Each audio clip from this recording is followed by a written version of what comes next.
Қайырлы күн. Мен бүгін Google Диск файлдармен бөлісу және оларды сақтау бұлты туралы айтамын. Оны тағы да Google Drive деп те атайды.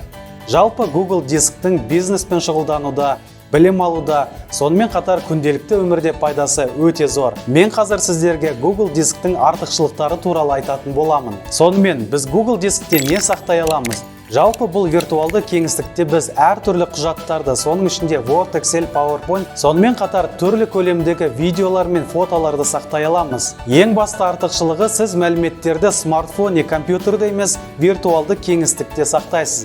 Яғни өз құрылғыңыздың жадысы бос тұрады.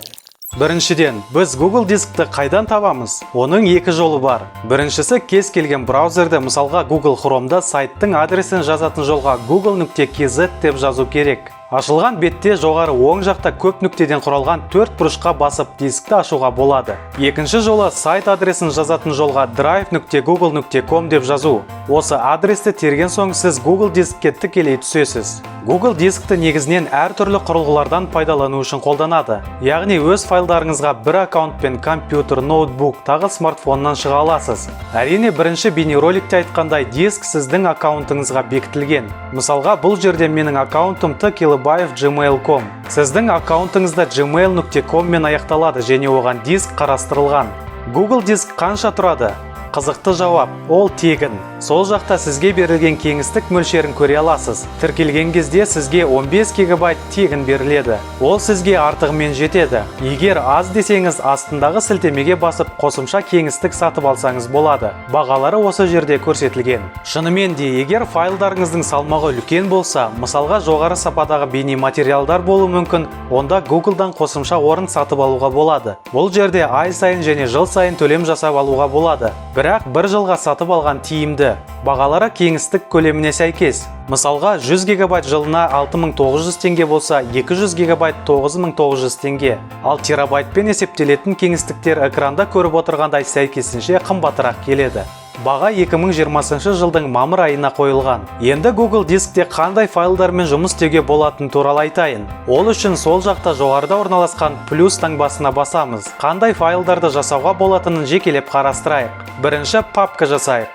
Оған кез келген атау бересіз. Папкамыз дайын болды. Одан кейінгі файл Google документті жасауға болады. Ол үшін қайтадан плюс батырмасына басып Google документті таңдаймыз. Ол Microsoft Wordқа қатты ұқсайды. Басқару элементтері де ұқсас. Аналогы деп айтсақ қателеспейміз. Компьютерге жүктеп алсаңыз да Microsoft Word форматында жүктеуге болады. Ашылған документте кез келген мәтін теруге болады. Сонымен қатар суреттер, сілтемелер, кестелер енгізе аласыз. Ең бастысы, бұл документпен бірнеше адам бір сәтте әртүрлі құрылғыдан отырып жұмыс істей алады. Басқа адамдардың енгізген өзгерістерін дәл сол сәтте көріп отырасыз. Әрине, атын да өзгертуге болады. Сақталған жерінде ол тиісті атпен шығады. Ендігісі Google кесте. Бұл да Microsoft Excel'дің бір түрі. Бұл жерде сандар мен мәтіндері жазасыз. Онлайн режимде бірнеше адамдар толтыра алады. Атын да өзгертіп қоюға мүмкіндік бар.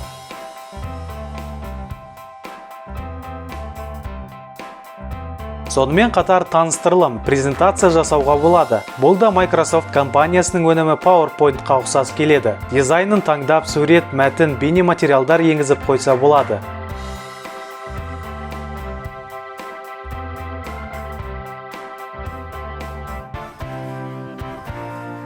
Тағы бір пайдалы қызмет ол Google форма, яғни тест не сауалнама деп айтсақ болады. Бұл жерде оқушыны бағалауға немесе сауалнама жүргізіп, нәтижелерін Excel кесте түрінде не диаграмма түрінде алуға болады. Сонымен қатар автоматты түрде әрбір тест толтырған адамның бағасын шығарып, нәтижесін электронды поштаға жіберетіндей етіп жасауға болады. Толығырақ бұл Google форма туралы келесі сабақтарда айтамыз.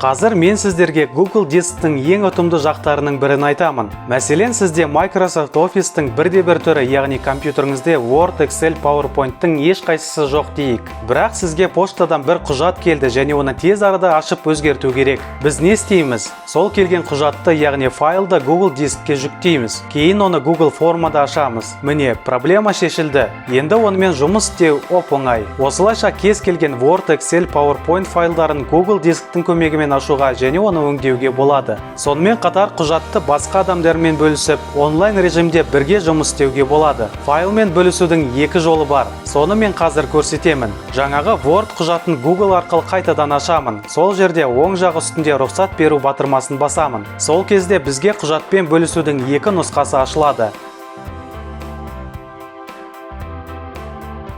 Біріншісі, керек адамның электронды поштасын жазып, оған құжатты көруге, комментарий жазуға және өзгертуге рұқсат береміз.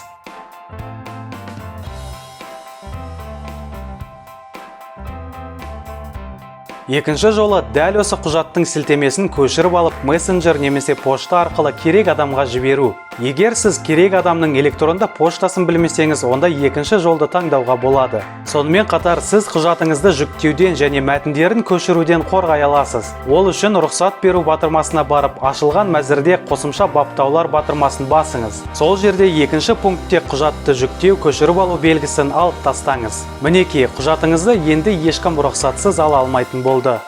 Google дискке файлдарды, мысалға суреттерді оңай жолмен енгізуге болады. Ол үшін алдын ала дайындаған папканы ашып, компьютердегі суреттерді белгілеп, сүйретіп апара саласыз. Бірнеше секундтан соң суреттер виртуалды дискте сақталады. Енді осы суреттермен қалай оңай бөлісуге болады? Ол үшін керек суреттерді белгілеп, шыққан мәзірден рұқсат беруді таңдайсыз. Келесі іс-әрекет жоғарыда мен айтқандай екі жолмен жүреді. Ал егер барлық суреттермен бөліскіңіз келсе, онда Google дисктің басты бетіне оралып, папканы белгілеп, тура осындай операцияны қайталайсыз. Тағы айта кететін жайт, Google дискті смартфон арқылы да ашып, файлдармен жұмыс істеуге болады. Егер сізде Android смартфон болса, онда ол сізде автоматты түрде болу керек. Ал егер iOS, яғни iPhone болса, онда App Store-ға барып жүктеп алсаңыз болады. Құрметті көрермен, сіз бүгін Google дискпен таныстыңыз. Жалпы Google дисктің әртүрлі көлемдегі файлдармен жеңіл және ыңғайлы жұмыс істеуге болатынын көрдіңіз. Енді мен сізді келесі бейнероликте күтемін.